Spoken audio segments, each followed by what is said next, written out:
was in jail. Yeah, that's cool, but I want the truck. You stole the truck, and I got you in video, and I called Anaheim PD already. They're aware. It doesn't matter. There's a GPS on it. Just to let you, there's a GPS on it. He's right here. Call.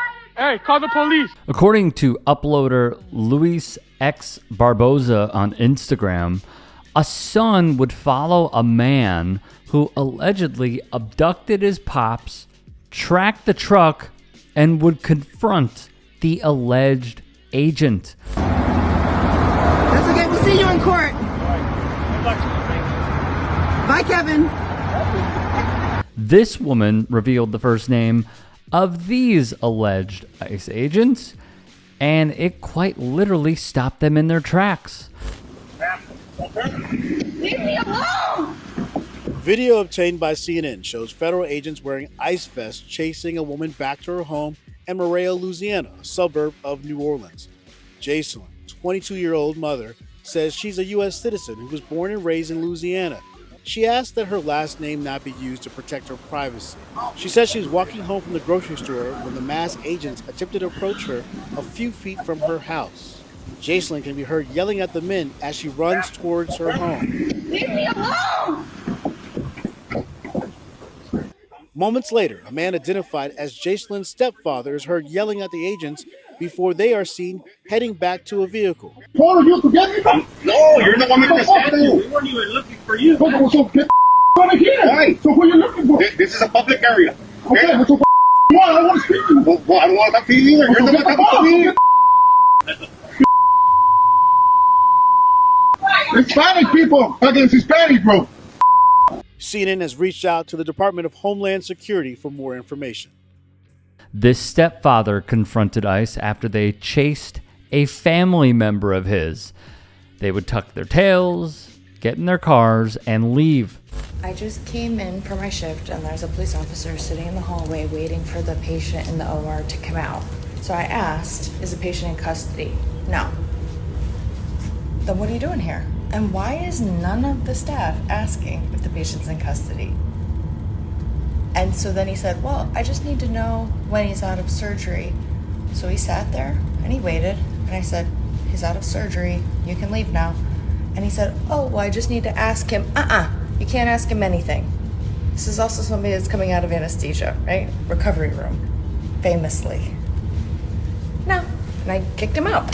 Bye. So just a reminder, unless they have a warrant, a subpoena, if the patient's not in custody, they don't have a right to be there, period. They do not have a right to be there. And not only do they not have a right, by you giving information, you're violating HIPAA, you're breaking the law. And also, we have a Fourth Amendment right against illegal search and seizure. And I would beg to argue, if you're under anesthesia, if I just gave you ketamine and someone comes in and asks you questions and starts going through your stuff, I think that's a Fourth Amendment violation, but what do I know? I'm not a lawyer. I'm just a dumb nurse. Shout out to all the healthcare professionals protecting their patients, like the nocturnal nurse on TikTok. To say that they normally won't take confessions from someone with an altered mental state, you are taking a wild leap, a wild assumption that the police follow the law, which many, many times they don't, especially in the hospital.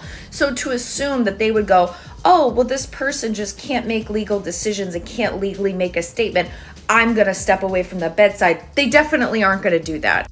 Additionally, it's adorable that you think that they would put that in their report so that the judge would know this isn't a valid legal statement. Number two, you're just saying and playing devil's advocate that there are valid legal reasons for the police to be in the hospitals. Correct, my friend. I named them. It's when they have a warrant or when they have a subpoena or when the patient's in custody. And when the patient's in custody, they still don't have a right to information. The only legal way that they have a right to information is when they have a warrant or a subpoena. Sadly, she had to fact check one commenter in a follow-up post. Please do give her a follow on the platform. Shut the f*** up. You're sitting in the police transport van after a protest? Shut the f*** in a holding cell with your comrades? Shut the cop knocks on your door? Shut the f*** up. Texting on an unsecured device? Shut the f*** up. Pulled over by the cops after a protest? Shut the cop just asking about your day? Shut the up. Feds, call your mom. Tell your mother to shut the up. Now, repeat after me. When the cops come calling, what do you do? Shut the up! The National Lawyers Guild chapter of Detroit, Michigan also has some advice for everybody watching. Meanwhile, outside of courtroom 302 in Louisiana, Reddit user Matthew Ballard made a post confirming these unmasked men were ICE agents. He wrote, after chumming it up with sheriff deputies for about an hour and a half, they detained the woman seen in the screenshot from one of my videos when she exited the courtroom. They took her to the elevator and left. So how have they gotten away with all of this? Trump represents white safety. He makes white people feel like he's going to protect them from all the others. Unfortunately, true. But if you have somebody who is running for office who is feeding into that fear that you already have, that makes it all the more powerful. He tells them things like, transgender illegals are streaming across our open borders, trying to break into our homes and take them over and jiggle their genitals in our faces. And the majority of the people that voted for him were uneducated people that were about this tone. So they hear all this nonsense and they're like, well, that's gotta be true, because why else would he say it? He's just saying what I always thought would happen. And that fear turns into anger, that anger turns into hate, and then all of a sudden they're out voting because they're so full of hatred. But they'll tell you it's not hatred. They'll say that they're voting out of love, but not a love of all people, just the people that they think that this country is their birthright. So when Trump comes along and says, I alone can fix this, they're like, oh shit. They've definitely got to vote for the only guy who can fix this, because this absolutely needs to be fixed. This problem that only exists in their minds. And the only way to fix this is education, but they even think that that's toxic, because the right has taught them that education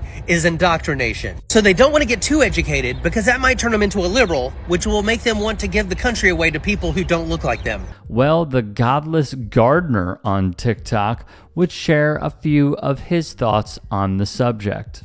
Hey, I appreciate you watching. Now, if you can, please do become a channel member by going to youtube.com/TYTSports and clicking the join button.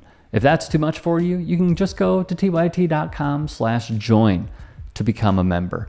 It helps all of us out here at the Young Turks and keeps our network afloat.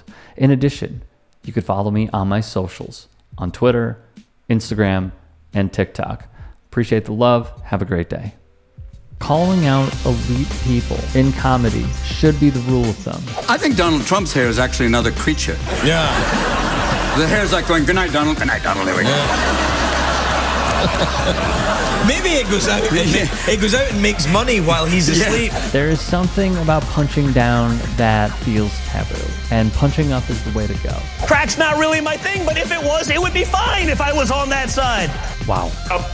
Don Jr.'s on coke. We won with poorly educated. I love the poorly educated. I'm a very stable genius. It is very important, the work that the Jordan Kleppers are doing, the work that the Good Liars are doing, the work that our team here at the Turks are doing, and many more. Used to see these tackles, now they tackle. Oh, head-on-head collision, bing, flag. Football's become soft. You have Trump doing sound effects for tackles. The choice could not be more clear. Like, let's not beat around the bush about it.